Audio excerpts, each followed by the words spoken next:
밤사이 미국 증시가 다우지수를 중심으로 크게 올랐습니다. 트럼프 당선 이후 글로벌 자금이 미국 쪽으로 몰려가면서 이 각종 악재가 있음에도 불구하고 계속해서 좋은 모습을 보여주고 있는데요.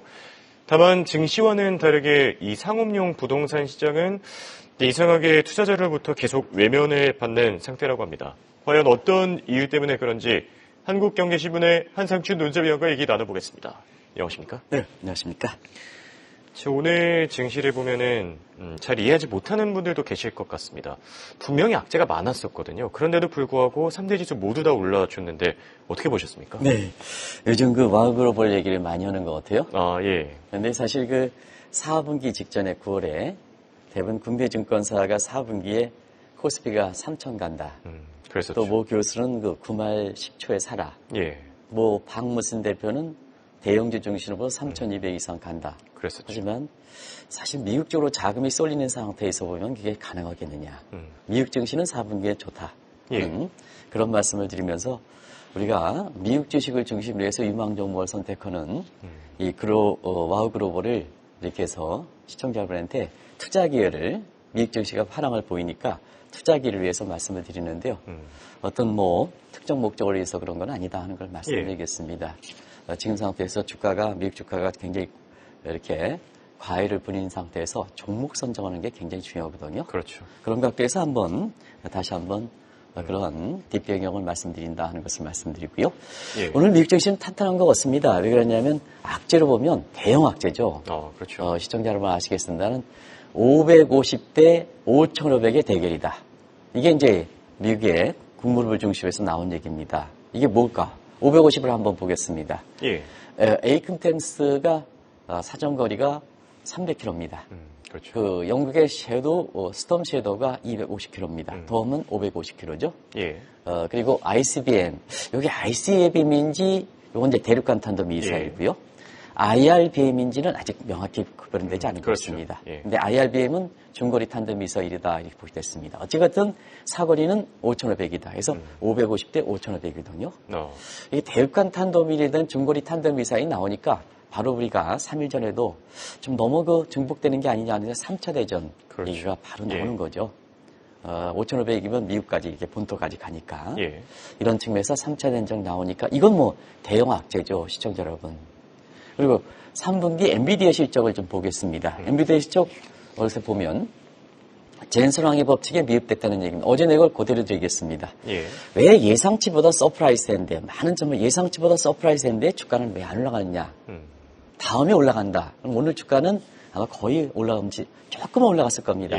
그런데 왜 그러냐면 어제 매출액이 350억 달러 나왔습니다.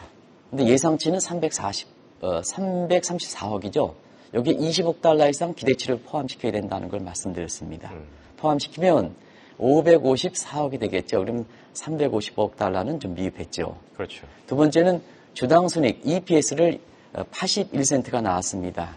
근데 예상치가 75센트입니다. 여기에 15% 이렇게 기대치를 반영하면 11.5센트입니다. 그러다 보니까 86센트, 7센트가 나와있죠. 그렇죠. 그러니까 미흡한 거죠. 그러니까 어제도 시간에서 반영하지 못하고 오늘도 시간에서 장내 거래에서도 반영하지 못하는 거다 하는 것을 말씀드리겠습니다. 자, 그렇다면 미국 증시가 왜 다우존스 지수로 왜 올라갔을까? 바로 고금리 강달러 여파입니다. 글로벌 자금이 고금리니까 미국 쪽으로 가고 강달러니까 미국 쪽으로 가게 되는 겁니다. 그래서 미국 증시 쪽으로 이렇게 가게 되는데요.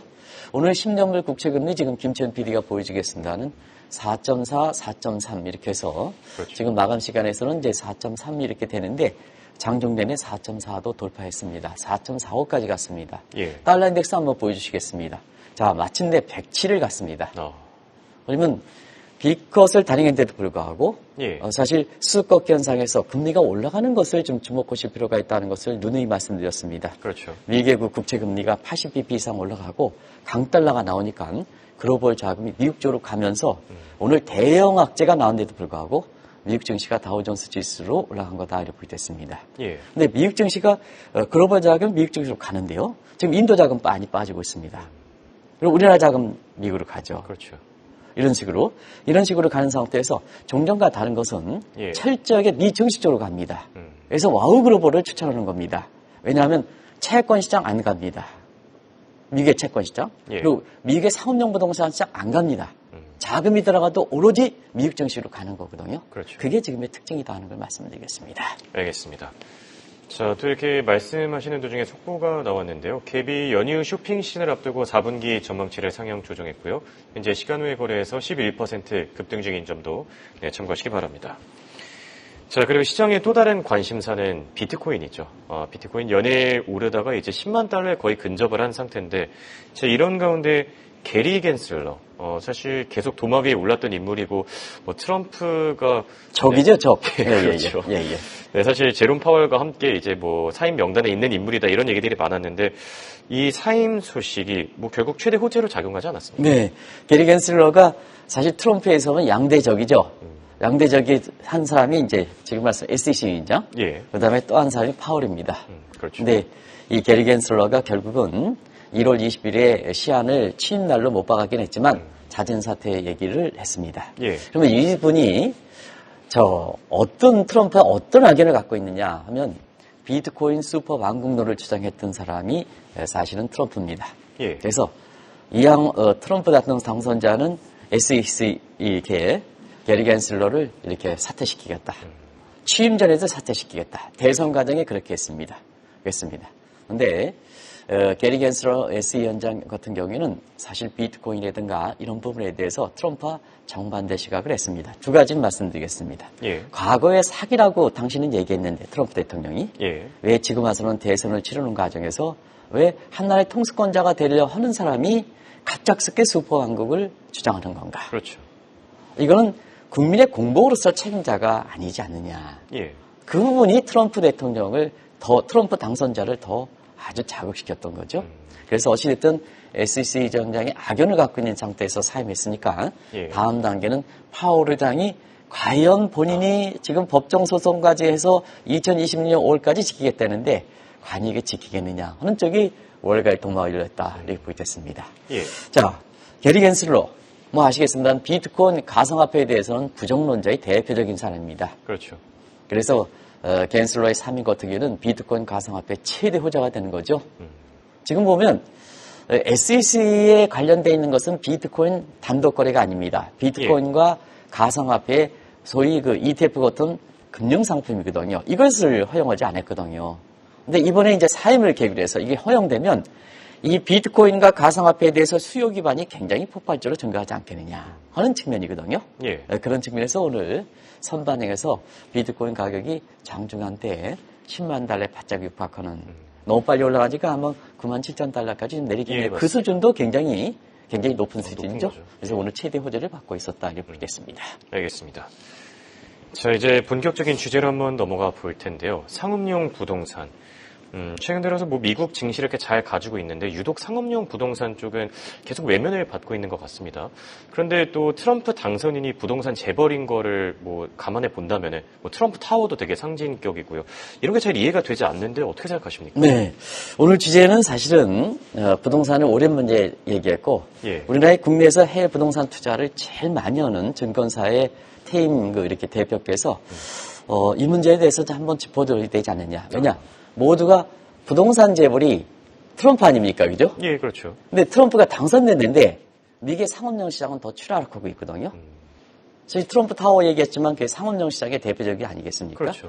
그런 측면에서 자, 트럼프 트레이드 한번 보겠습니다. 예. 트럼프 트레이드로 보면 부동산 재벌 입장에서는 상업용 부동산 가격이 제일 먼저 반영해야 되죠.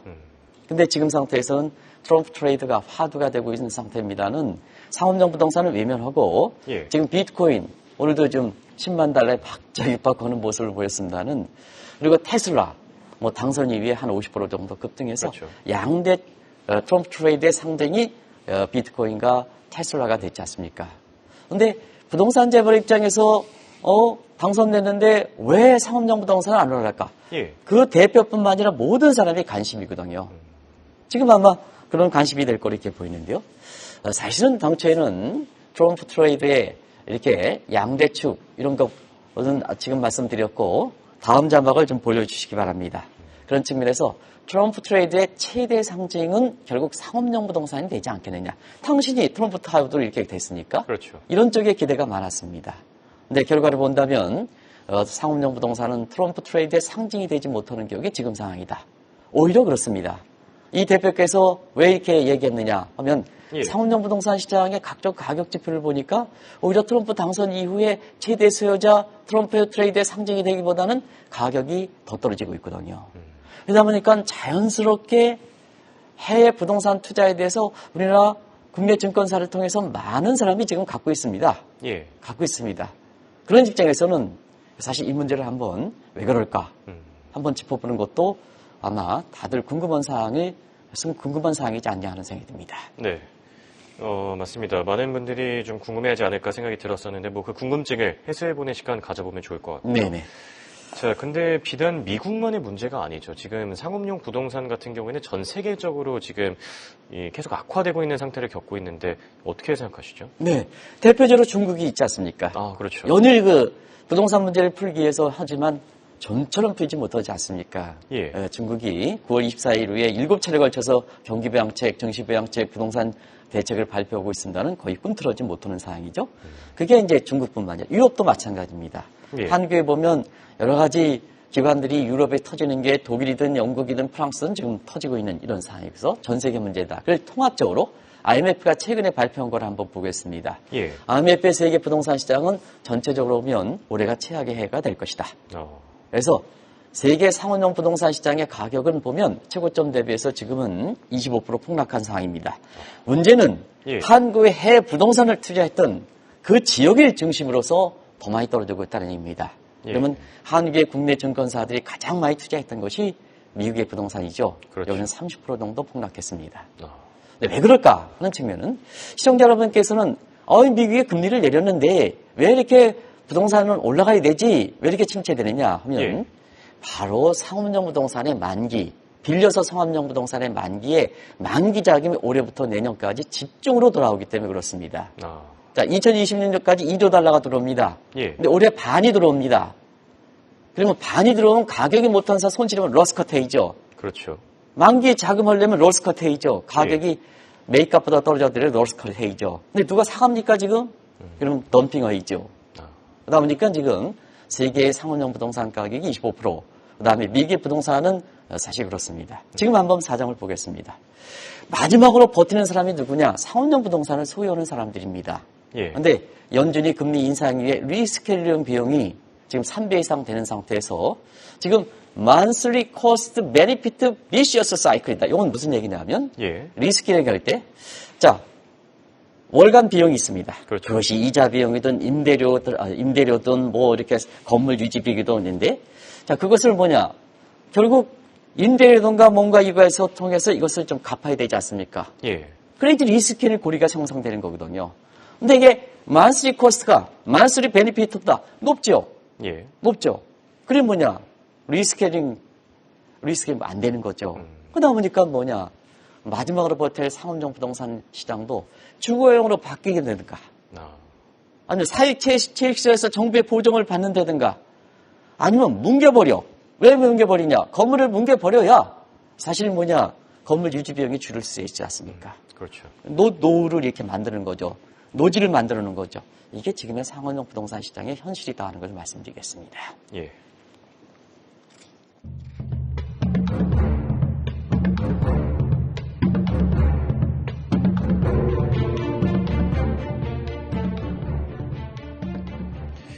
얘기를 듣다 보니까 이 부분을 좀 짚고 넘어가면 좋을 것 같은데요. 연준이 이제 2차례 금리를 내렸죠.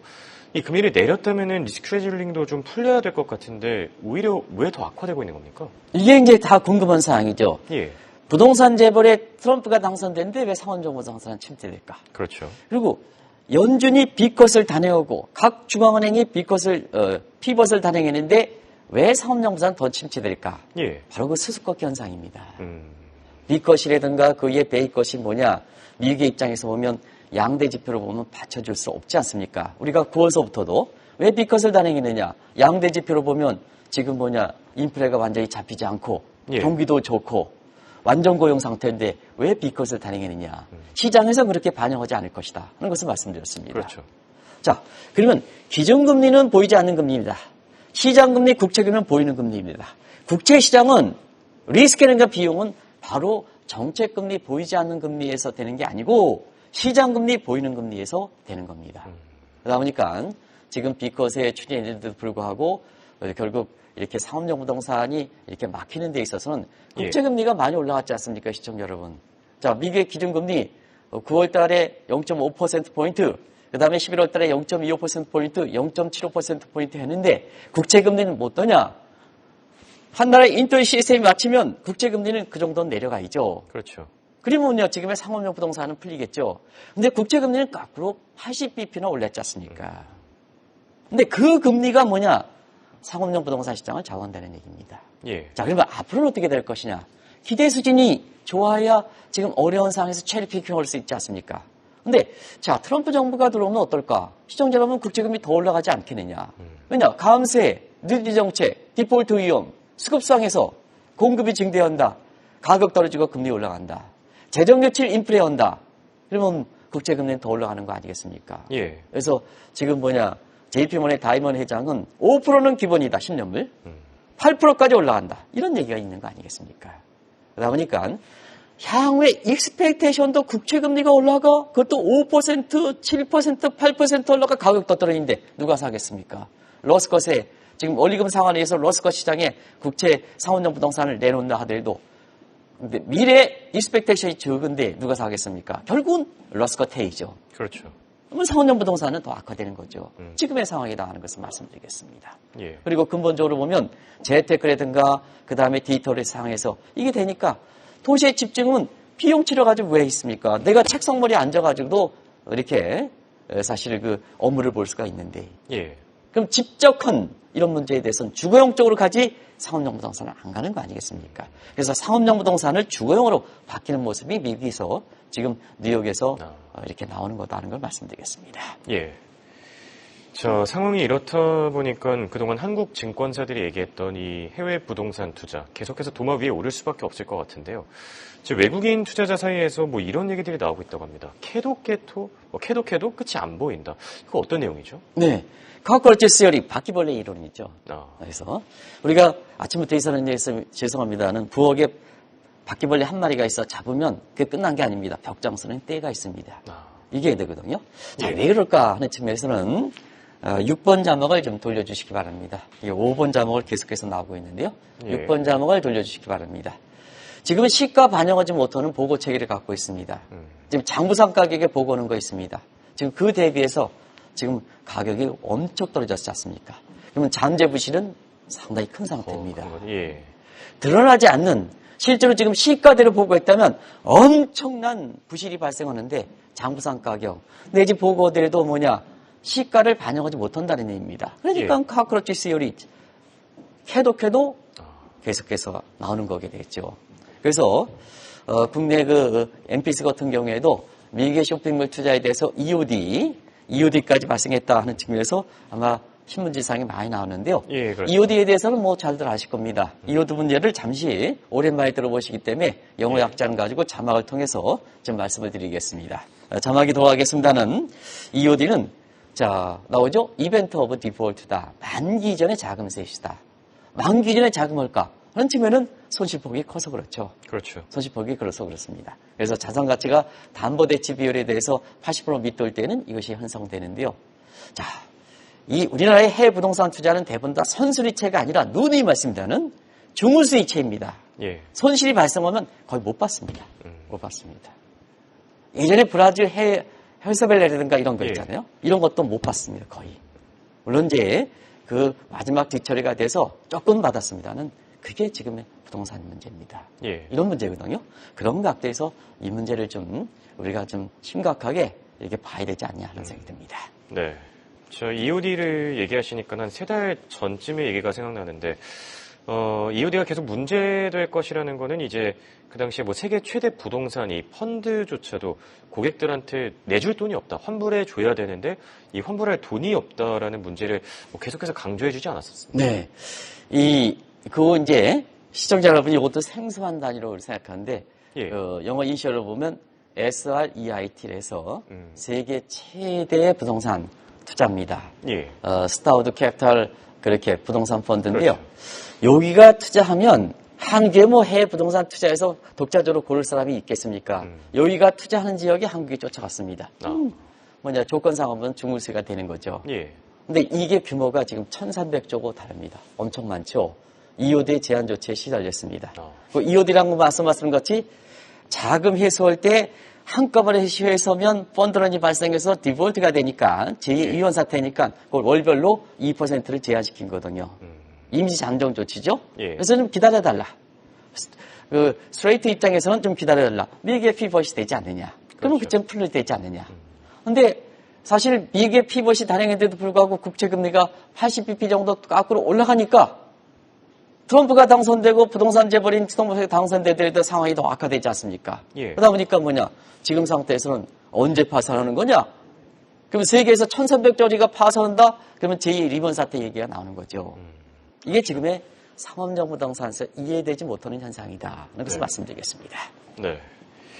그렇다면 앞으로도 상황이 더욱더 악화될 텐데 한국 증권사들이 그동안 얘기했었던 이 해외 부동산 투자 앞으로 어떻게 해야 되겠습니까? 네. 시간이 다 돼서 좀 줄이겠습니다. 한국의 부동산도 3년 전서부터 이 문제가 됐습니다. 예. 트럼프 정부 1기 때 2018년에 해외 부동산 투자 많이 했습니다. 그렇죠. 만기가 지금 걸려 있습니다. 이 문제를 이렇게 되고 있습니다. 자, 이 문제가 어떠냐 하면 지금 일부에서 리스크 매니지먼트는 하는 게에서 대선 총당을 자꾸 싸우고 있습니다. 대선 총당을 안 하는 증권사도 소형 증권사가 있습니다는 우리의 굴지의 증권사는 대선 총당을 하고 있습니다. 그러면 3분기에 증권사의 실적들이 나빠진다. 예. 2분기의 실적들이 나빠진다. 그러면 그 주가, 그 회사의 주가들은 나빠지는 거죠. 그러면 단순히 해외 부동산 투자에 대선 총당 싸는 게 뭐냐? 주식 투자, 해당 증권사에 주식 투자하는 사람도 손해를 미치는 겁니다. 이게 해외 부동산 투자는 해외 부동산 투자고 주식 투자는 주식 투자냐? 대선 총당을 싸면 그 분기에 그렇죠. 증권사의 수익이 떨어지지 않습니까? 주가는 떨어지게 되죠. 그러면 주식 투자한테도 전가하는 겁니다. 이 문제가 사실 우리가 심각하게 바라봐야 된다는 것을 말씀드리겠습니다. 예. 그래서 이전서부터 지금 장부상으로 파악해서 보고하는 것을 중요한 게 아니다. 시가를 반영해라. 누누이 말씀드렸지 않습니까? 그렇죠. 이거 상황이 굉장히 어렵습니다. 오죽 했으면 퇴임 대표가 이걸 한번 지적해보면 좋지 않겠느냐. 이 얘기할 겁니다. 예. 왜냐? 상황이 더 악화되기 전에 정책 당국자든 해당 증권사든 시시하지 말고 기다렸습니다. 언제까지? 페드가 금리를 인하까지 기다려낸 데까지 기다렸습니다. 근데 국제금리는 올라가서 상황이 더 어렵습니다. 이거 더 상황이 악화되기 전에 예. 지금서 선제 대책을 해야죠. 그래서 이렇게 해서 오늘 아침에 이 문제를 짚어드린다는 걸 말씀드리겠습니다. 알겠습니다. 자, 시간이 조금이라도 남아있을 때 악의 고리를 빨리 끊어내야 되지 않을까 생각이 듭니다. 지금까지 도움 말씀에 한국경제신문의 한상준 논설위원이었습니다. 네, 고맙습니다. 네, 고맙습니다.